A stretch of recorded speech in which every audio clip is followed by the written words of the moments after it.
Guys, তো আমরা গঙ্গাসাগরে যাওয়ার জন্য চলে এসেছি।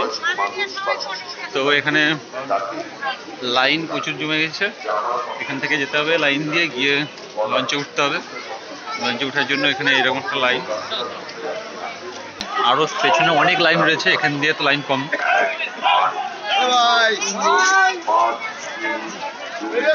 এখান থেকে যেটি 3 নম্বর যেটি, এটা এই সামনে 3 নম্বর থেকে আমরা যাব।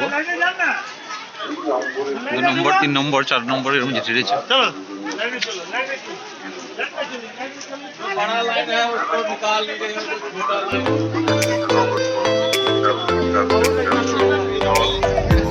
পরপর দিকে ঘাট রয়েছে, যেটি নম্বর।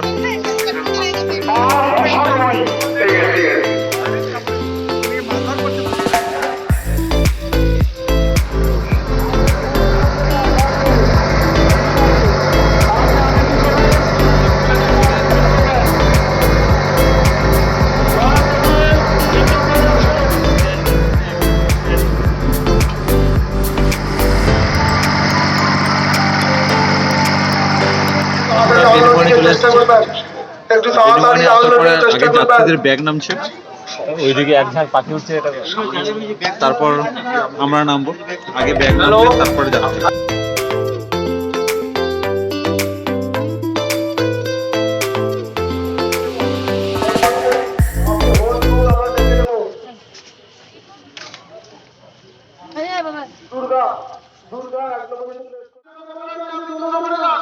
চলে এসছে জিবি দিয়ে লেখা, দেখো এদের মাথায় গাছ।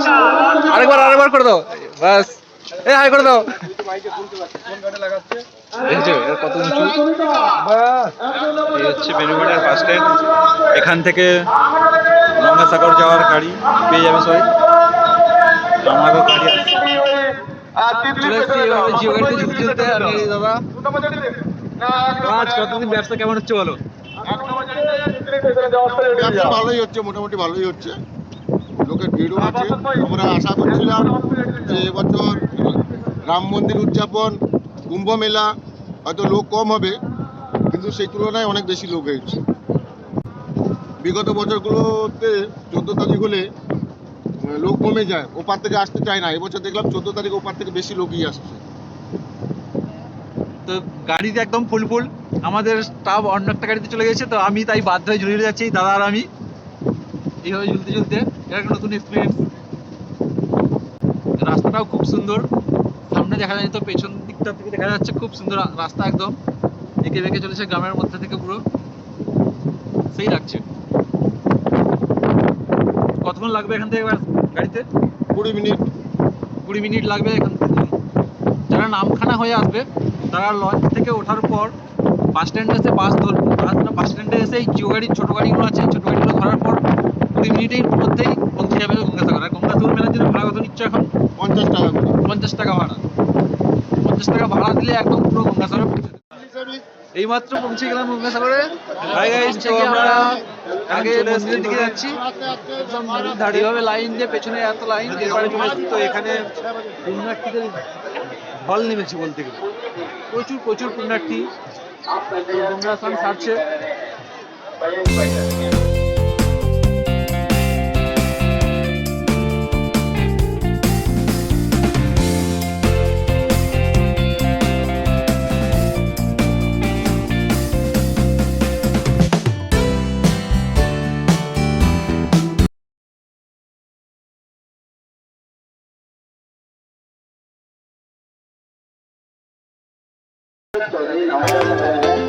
নদীর পাড়েই একদম রয়েছে বায়ো টয়লেট। এরকম অনেক অনেক অনেক টয়লেট রয়েছে যা ব্যবহার করতে পারে।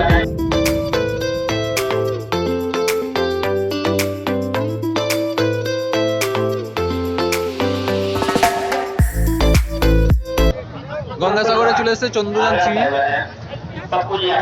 মডেল এসেছে।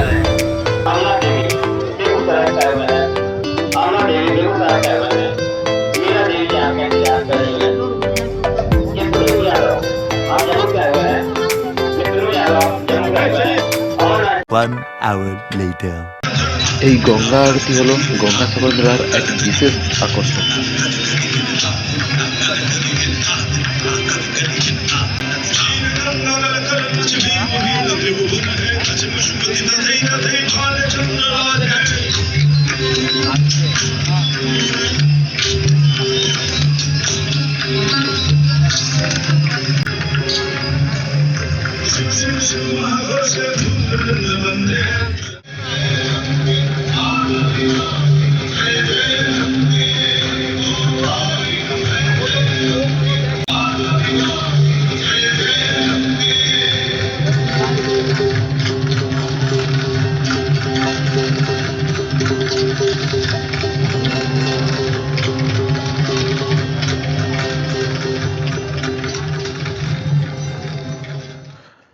আমাদের গঙ্গা আরতি দেখা শেষ। গঙ্গা আরতি দেখা শেষ করে আমরা ঠিক করি যাব মন্দিরের দিকে। আর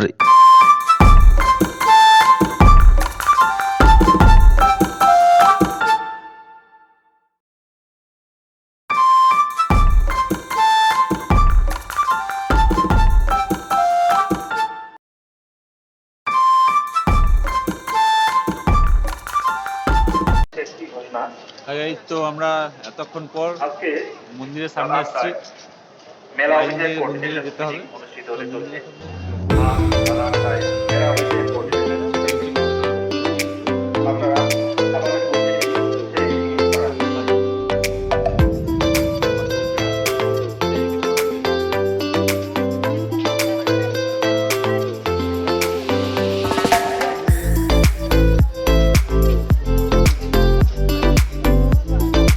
मधेश्वर से आप गया से आए हैं, गीता देवी आपका प्रतीक्षा हमारे सूचना केंद्र के नीचे कर रही है।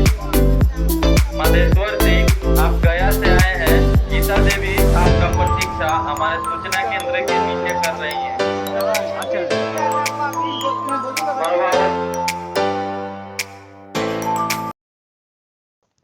এই রকম বাঁশের বেড়া দেওয়া রয়েছে মন্দিরের সামনে। এই রকম বেড়া পরপর ঘুরতে ঘুরতে তবেই যেতে পারবে মন্দিরের সামনে।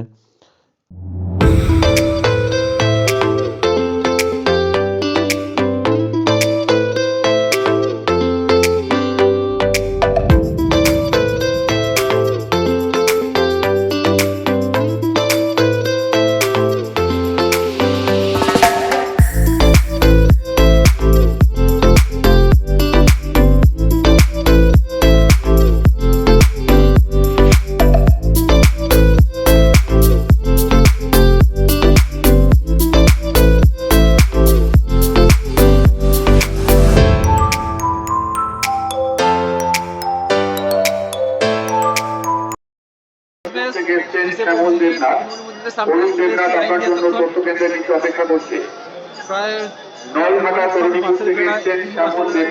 পার করে মন্দিরের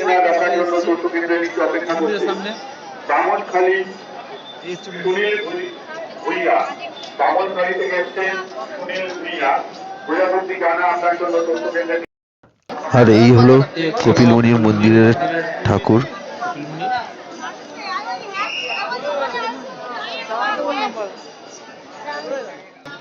আর এই হলো গঙ্গাসাগর মেলার সাধুরা, নাঙ্গা সাধু, যারা এই এত ঠান্ডাতেও খালি গায়ে সব বসে রয়েছে, কোনো কিছুই গায়ে দেয়নি, একদম পুরো খালি গায়ে।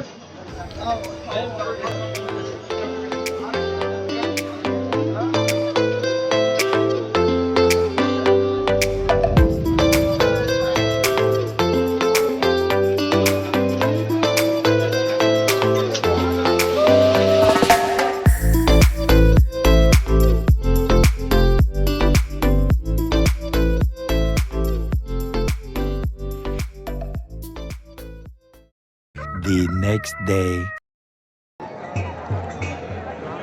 এখন চলে এসেছি গঙ্গাসাগরের নদীর পাড়ে। হাজার হাজার পুণ্যার্থী চলে এসেছে এখানে স্নান করার জন্য। এখন বাজে ভোর 4টে। নদীর পাড়ে এরকম একটা ভিড় গঙ্গা স্নান করার জন্য।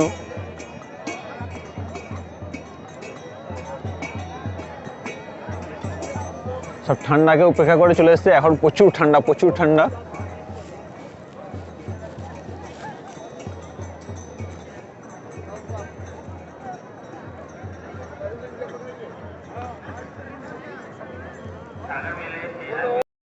হাই গাইস, তো আমাদের স্নান করা শেষ, গঙ্গা স্নান। ঠান্ডা প্রচুর প্রচুর ঠান্ডা লাগছে। স্নান শেষ, আমরা এবারে মন্দিরের দিকে যাচ্ছি। এখনো প্রচুর ভিড় মানুষের, যতই সকাল হচ্ছে ততই ভিড় বাড়ছে। এখন ভোর 5টার সময় আমাদের স্নান করা হয়ে গেছে। আমরা উঠছিলাম 4টের সময়, ঘুম থেকে উঠে চলে এসেছিলাম স্নান করতে। তো স্নান করতে প্রায় আধ ঘন্টার মতন সময় গেল। ভোরের বেলায় স্নান করে ঠান্ডায় কাঁপতে কাঁপতে বাবা কপিলমুনির আশ্রমের দিকে এগোতে থাকি।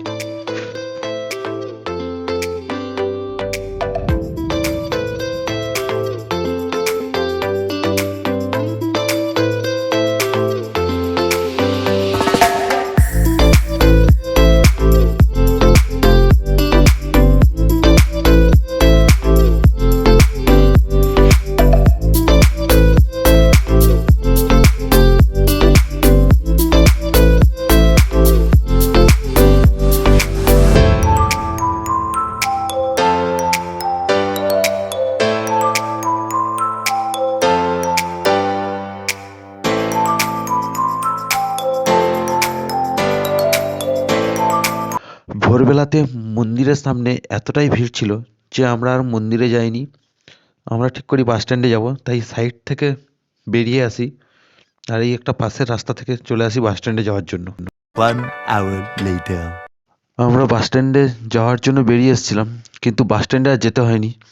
আমাদের সামনে আর পিছনে এরকম একটা লাইন, প্রচুর প্রচুর মানুষের লাইনে, আর এমন একটা জায়গায় ফেঁসে গেছি যে সামনেও যেতে পারছি না আর পেছন দিকেও যেতে পারছি না।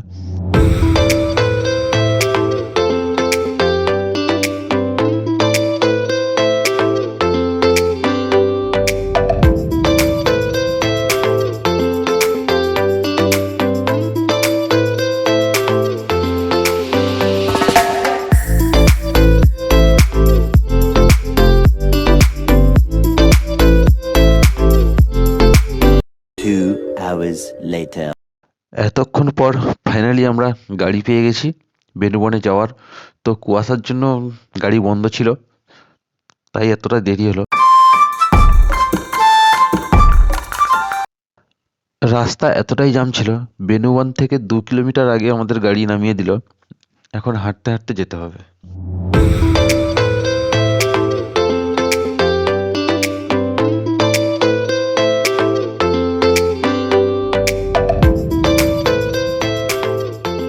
আর বেনুবনে এসে দেখি এইরকম একটা লাইন, প্রায় 1.5-2 কিলোমিটার এরকম লম্বা চওড়া করে একটা লাইন জমে রয়েছে।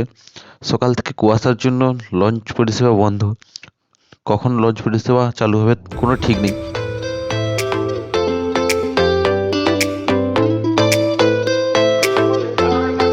তো এখন বাজে 12টা 6। সেই সকাল থেকে লাইন দিয়ে দিয়ে এসে লঞ্চে উঠেছি।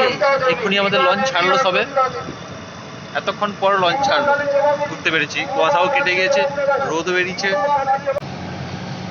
তো আমাদের লঞ্চ ছেড়ে আসার সঙ্গে সঙ্গে পাখিগুলো আসছে আমাদের সাথে সাথে। খুব সুন্দর লাগছে।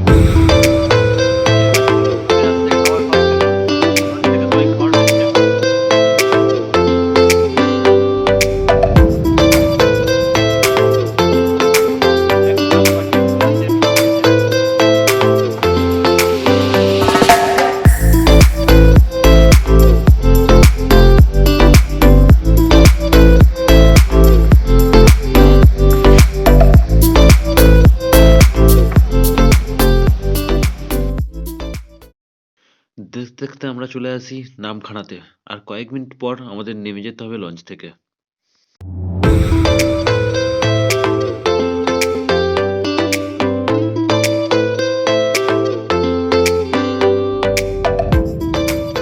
আর ফাইনালি আমরা চলে আসি নামখানাতে। দেখা হবে আরো অন্য কোনো এক ভিডিওতে, ততদিন ভালো থেকো।